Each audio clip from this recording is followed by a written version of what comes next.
স্মৃতিশক্তি হঠাৎ করেই হারিয়ে ফেলে, অর্থাৎ তার ভুলে যাওয়ার প্রবণতা শুরু হয়।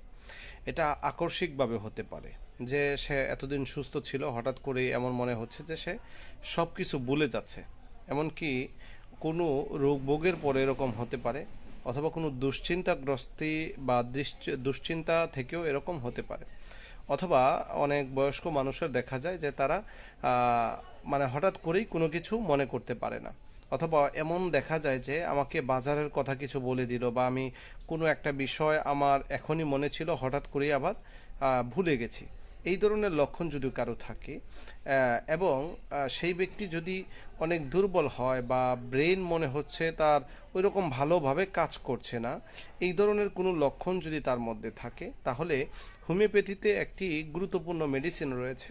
যে মেডিসিনটি যদি সেই ব্যক্তি সেবন করে, তাহলে তার এই যে ভুলে যাওয়ার প্রবণতা, তার যে বারবার একটা কথা মনে আনতে চেয়েও সে আনতে পারছে না, আর হঠাৎ করেই তার কোনো প্রবলেম ছিল না, মনে হচ্ছে যে সে হঠাৎ করেই এরকম ভুলে যাওয়ার প্রবণতা তার শুরু হয়েছে, এরকম আকস্মিক যদি তার ভুলে যাওয়ার প্রবণতা তৈরি হয়, সেই ক্ষেত্রে হোমিওপ্যাথিক যে ওষুধটি রয়েছে সেটি হচ্ছে অ্যানাকার্ডিয়াম ওরিয়েন্টাল। অ্যানাকার্ডিয়াম ওরিয়েন্টাল ওষুধটি কিছুদিন সেবনের ফলেই তার হারানো যে স্মৃতিশক্তি আছে বা তার যে ভুলে যাওয়ার যে প্রবণতা তৈরি হয়েছিল, সেগুলো অবশ্যই ইনশাল্লাহ ভালো হয়ে যায়। তাই কোনো ঔষধ ডাক্তারের পরামর্শ ছাড়া সেবন করা উচিত নয়।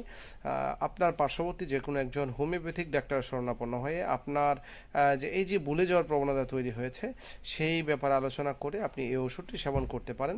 অথবা ডাক্তারের সাথে আলোচনা করে আপনার যেই ভুলে যাওয়ার যে প্রবণতা তৈরি হয়েছে সেটির জন্যে আপনি যে কোনো ওষুধই সেবন করতে পারেন, যদি ডাক্তার সেটাকে সাজেস্ট করে।